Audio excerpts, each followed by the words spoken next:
I'd like to talk tonight about the presentation that was given about the case for space. I'd have to say that there was a lot of spin that I've seen on that presentation, and I'd like to give another side of that story.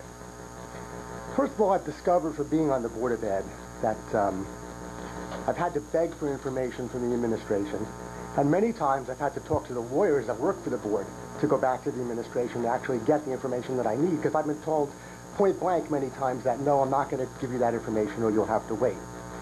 So being on the Board of Ed, I find it's sort of like an onion, and you have to peel back the layers little by little until you finally find out what the truth is. And even when I get the information, it's not complete, and I have to wait sometimes weeks or months to get the full story. I ran on telling all the facts to everybody, and that's what I'm going to be doing. And for any of you in the audience that feel that you're not getting the information that you want, I urge you all to Oprah the information from the administration.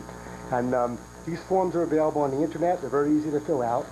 You still may not immediately get the data that you want, but you may get them eventually, and eventually it does start the process and lets them know you mean business. I'd like to talk about the facilities meeting last night with the whole board, where this first presentation was first given for a case for space, and again for tonight. I was away last week on vacation for the entire week, so I was unable to attend that meeting. But this presentation was prepared entirely by the administration. This is their opinion on what they want to tell you. They got to showcase their opinions, complete with all the expert witnesses they want, with the architects, with department heads. I'm on the facilities committee, and I wasn't even told what was going to be in that presentation. So again, this is something that the administration decided to do all by their own, because I have some competing views. First, I'd like to talk about some of the figures that you've already seen tonight, but I want to present them in a different way.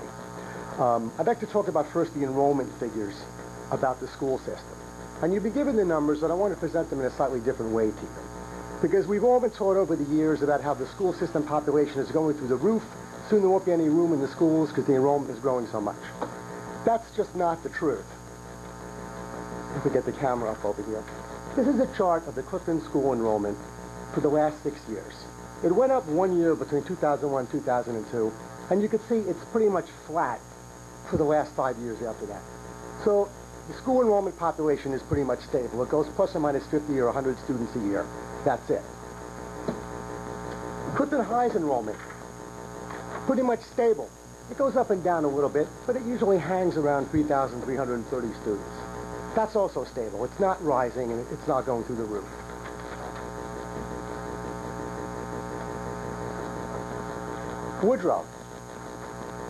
Woodrow's stable too. It's been stable for 6 years. It goes up and down a tiny bit, but not very much. In fact, it dropped a little this year. Christopher, almost the same thing.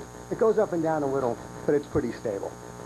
So what you've been told, and what we've all been told about how the population is going through the roof and we have to keep building schools to accommodate the rising population, that's simply not true. And the charts will show you that. And this is information that I actually got from the Board of Ed website, from the school report cards, and also from the last reports that I was given last year. So these are different ways of presenting the same numbers. Now, the reason I tell you this is because when you vote on referendums like in December and you're getting asked to spend $50 million on a new school, you should know all the facts, not just the selected facts that the administration wants to tell you. And this $50 million expenditure is only on one of the things that you're going to be asked to vote for. Now, in science, when you formulate a theory to explain things, you make the best theory that you can with the facts that you have at that time. When you discover new facts, you have to make a new theory to deal with those facts. So this is why sometimes I change my opinion on things. Now let's talk about the room utilization. You've all heard about the room utilization, and I'm the guy that last year in May did the first room utilization study. And if you take last year's room utilization, and I'll tell you why I'm doing this. I just got the figures from Dr. Rice last week. This is this year's room utilization, which is how many students are in every room in the school system by period. Let's talk about the high school first.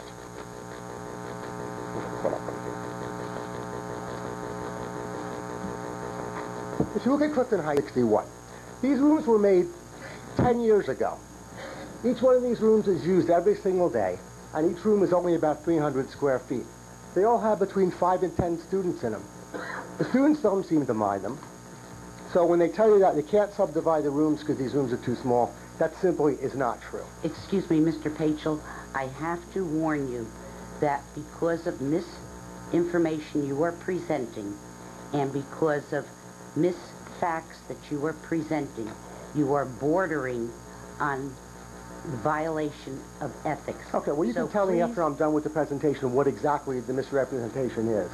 I certainly will. I certainly will, Mr. Pachel, but your time has expired, well, no, and I'm going to cut you off because of your misrepresentation, and I'm going to answer two things to you. One, I had a part in preparing the presentations. Secondly, yesterday you called Dr. Rice and you said, how come I didn't know about the meeting of the whole? Well, the meeting of the whole was announced at the board advance on October 9th, at the Facilities Club committee meeting on September 19th, which you are a member of, in the facilities minutes of October 6th, which you should have read, in the superintendent's weekly update, September 22nd, September 29th, and October 6th. And it was listed in the October calendar of meetings and special events. It was mentioned in an executive session where you were present, and it was mentioned during an open session of a regular board meeting. Now I hear you tell me that you were on vacation after you called Dr. Rice and yelled at him because you were not informed of this meeting. And now you're presenting information that is not factual. So please complete your report. Yeah, actually, I told Dr. Rice I didn't know what the content of the meeting was going to be.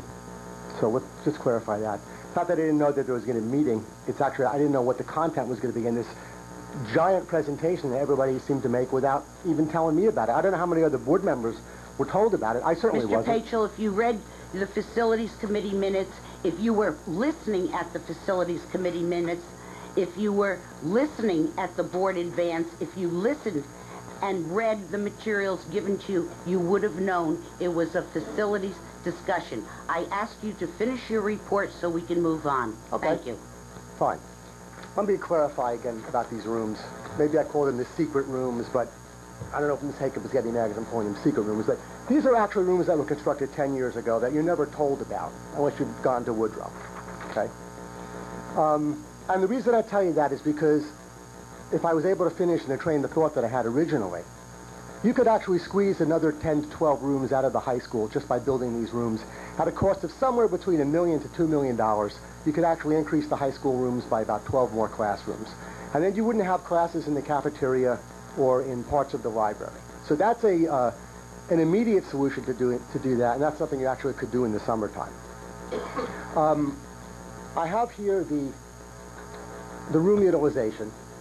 And I'm going to be posting this on my website, so if anybody wants to see the actual size of the classrooms and how many students are in every class, you can do that. The average class size in the high school is about 20 students. You have some classes with 25 in there and very few from 28 to 31. When I went to the high school, there were 32 kids in every class. We did quite well in 32 kids in a class. Now the move is to smaller classes. I don't really know what the correlation is between dropping a class to 20 students versus the 30. I don't know how much grades improve, but this is something else that we have to think about.